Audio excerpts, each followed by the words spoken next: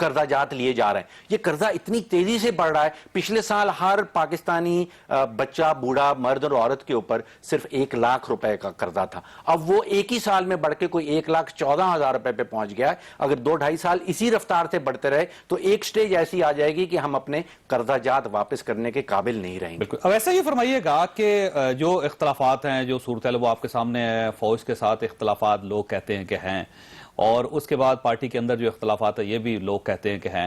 Peoples party کے ساتھ جو ان کے اختلافات چل رہے ہیں وہ بھی اب سامنے آ چکے ہیں. عمران خان صاحب کی تحریک جو وہ بھی آپ کے سامنے ہے، پاناما لیکس، وہ یہ ساری چیزوں کو ذہن میں رکھ کے آپ فرمائیے گا کہ حکومت سے ان خطرات سے نپٹنے کے لیے حکومت کے پاس کیا آپشن بچتا ہے، کیا کرے گورنمنٹ؟ دیکھیں، ایک تو سب سے بڑی بات ہے کہ جو سب سے ابھی جو امیجیٹ چیلنجز ہیں وہ تو یہ آئیں گے کہ پاکستان پروٹیکشن ایکٹ کی مدت ختم ہو رہی ہے. اس پہ حزب اختلاف کی جماعتوں کو شدید تحفظات ہوں گے اور ان کو منانا ایک بڑا ٹاسک ہوگا. دوسری طرف ملٹری کورٹس کی بھی میعاد ختم ہو رہی ہے. تو سول ملٹری جو آپ نے جس امبیلنس کی بات کی ہے اس کی ایک تاریخ بھی ہے. جیسے انہوں نے کہا، میں اس سے شدید اختلاف کرتا ہوں کہ پاکستان کو جمہوریت سے خطرہ ہے. میں ایسا نہیں سمجھتا. موجودہ پارٹیوں کے طرف سے جمہوریت سے خطرہ، یہ آپ اس طرح کہہ دیجئے، جمہوریت سے نہیں خطرہ، بلکہ پاکستان پارٹیوں کو اپنے آپ کو بدلنا چاہیے، ان کو جی بہتریاں پیدا بالکل. کرنی دیکھیے، چاہیے. وہ ہم مانتے ہیں، ہم خود سوشل ڈیموکریٹ ہیں، ہم تو مانتے ہیں پاکستان کو جو شدید خطرہ ہے وہ ہے شدت پسندی، انتہا پسندی اور دہشت گردی سے. اور دوسری جانب پارٹیز کو، جس کا یہ بھی ذکر کر رہے تھے اور فاروق سلیم صاحب بھی کہہ رہے تھے، میرے خیال میں پارٹیز کو یہ جو 8 سال کا جو جمہوری تسلسل ہے اس کو فار گرانٹڈ نہیں لینا چاہیے. ایک ایسا سیاسی کلچر پروان چڑھے جس میں نیچے کا ایک ایکٹیوسٹ جو ہے وہ بھی پارٹی کی لیڈرشپ سنبھال سکے، جس کے اندر ایشوز کی پالیٹکس ہو، جس میں مینیفیسٹو بڑا کلیئر ہو، جس میں اسٹڈی سرکلز ہوں جو ہمارے زمانے میں ہوتے تھے. نچلی سطح پر عوام کو شعور جو دینے کی بات پولیٹیکل ہے، کالجز ہوں جہاں پہ اپنے لوگوں کو پڑھائیں، وہی اس کو بقا بخشے گا. دوسری جانب پاکستان مسلم لیگ نون کے لیے اگر انہوں نے اگلے 21-22 مہینے میں اپنے، جو مجھے ان کی فیل آتی ہے، ایک جو سوچ ہے کہیں نہ کہیں کہ اگلے 21 مہینے 22 مہینے میں اپنے جو اختیارات ہیں وہ واپس لینے کی اگر ان میں ہوئی تو وہاں پہ کہیں نہ کہیں ٹکراؤ ہوگا، وہاں پہ کہیں نہ کہیں ٹینشن زیادہ پڑے گی. اس وقت سب سے زیادہ میرے خیال میں یہ ہے کہ پاکستان کی ملٹری لیڈرشپ اور نواز شریف صاحب کی قیادت میں جو لیڈرشپ ہے، پولیٹیکل لیڈرشپ، ان کو ایک پیج پہ ہونا ہے دہشت گردی کے خلاف تاکہ روڑے نہ اٹکائے جائیں. لیکن ویسا جب تک شک کی دیوار ہوگی درمیان میں اکٹھے نہیں ہو سکتے اور وہ آپ کو قربانی دینی پڑے گی اپنی انا کی، سارے اداروں کو دینی پڑے گی. دونوں طرف عدالتہ تو وقت ختم ہو گیا. میں تینوں مہمانوں کا شکر گزار ہوں. خاص طور آپ نے یہ ساری گفتگو سنی. فیصلہ آپ خود کیجئے گا. اللہ تعالیٰ آپ اور آپ کے اہل خانہ کو ہر قسم کی مصیبت سے محفوظ رکھے. اللہ حافظ.